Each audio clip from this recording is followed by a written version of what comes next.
그깟 땅 너나 가져. 3년 뒤 수십억 생기자 남보다 못했던 형제들이 달려왔습니다. 어머니가 남긴 그깟 시골 땅 너나 가져라며 장례식도 건성으로 치른 형제들. 3년 뒤 수십억 생긴 걸 알자 찾아왔습니다. 10년 동안 혼자 어머니를 모신 막내 형제들은 어머니가 남겨주신 시골 땅 너나 가져라며 무시했죠. 하지만 3년 뒤 땅이 재개발되자 그들은 다시 나타났습니다. 모든 건 이미 어머니가 준비해두신 일이었습니다.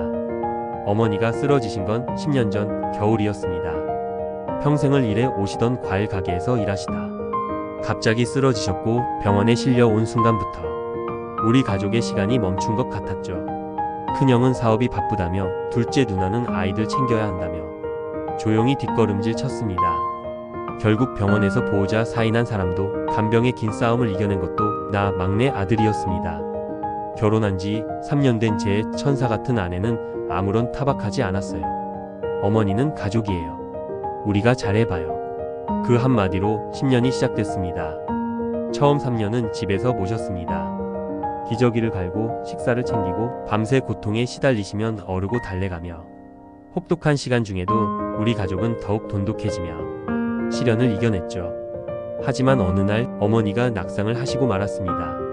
잠시 식사 준비를 하느라 자리를 비웠던 아내는 고장난 침대 울타리를 부여잡고 울었더랬죠. 그날 이후 안전 때문에라도 더는 집에서 모실 수 없어 요양원에 모시기 시작했습니다. 그때 형제들은 한 번도 찾아오지 않았습니다. 명절에도 생신에도 가끔 전화를 걸어도 바쁘다는 말만 할 뿐. 멀쩡한 나도 형과 누나 얼굴이 가물거리는데 어머니는 말할 것도 없이 그리워하셨습니다. 흐릿한 정신으로도 어렵사리 과일을 팔아 키워낸 아들과 딸의 이름을 중얼거리곤 하셨죠. 그래도 어머니에겐 저라도 남아있었습니다. 요양원 벽에 우리 부부 사진을 붙여두고 자랑하셨대요. 우리 막내는 나를 버리지 않았어요. 그 말을 들은 저는 가슴이 찢어졌습니다. 세월이 지나 어머니가 쓰러지시고 10년이 되던 해 평생 호강 한 번 못 시켜드린 어머님은 요양원에서 조용히 숨을 거두셨습니다. 형은 조문객처럼 와서 절만 하고 갔고 누나는 돈 10만원 던져주고 금세 떠났습니다. 장례는 결국 우리가 다 치렀습니다. 가시는 길마저 외로우셨을까 몇 날 며칠을 울었는지 모릅니다. 10년을 고생한 우리 아내 홀가분해하기는커녕 가슴을 치며 혼절할 정도로 슬퍼했습니다. 그런데 장례가 끝난 다음 주 변호사로부터 연락이 왔습니다. 어머니가 생전에 남긴 유언장이 있다는 것이었습니다. 나는 내 마지막까지 함께한 막내 아들과 며느리에게 경기도에 있는 내 이름의 땅을 전부 증여합니다. 우린 그 땅이 얼마나 되는지도 몰랐어요.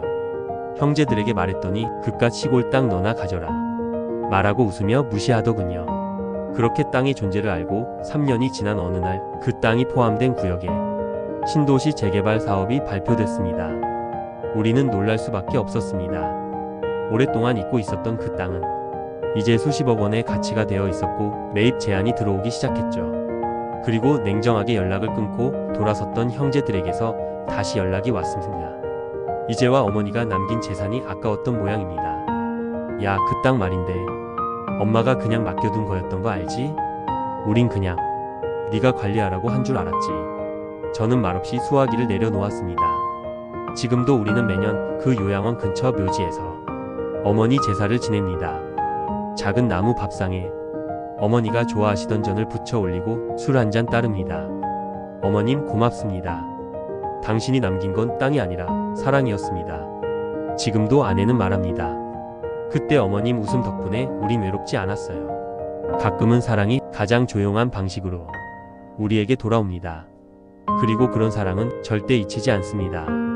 아직까지 유류분 청구 소송을 걸겠다며 협박 중인 형과 누나는 어머니께서 남긴 것이 비단 금싸라기 땅뿐만이 아니라 10년간 동고동락하며 단단한 사랑으로 남은 추억이라는 걸 과연 알기나 할까 모르겠습니다.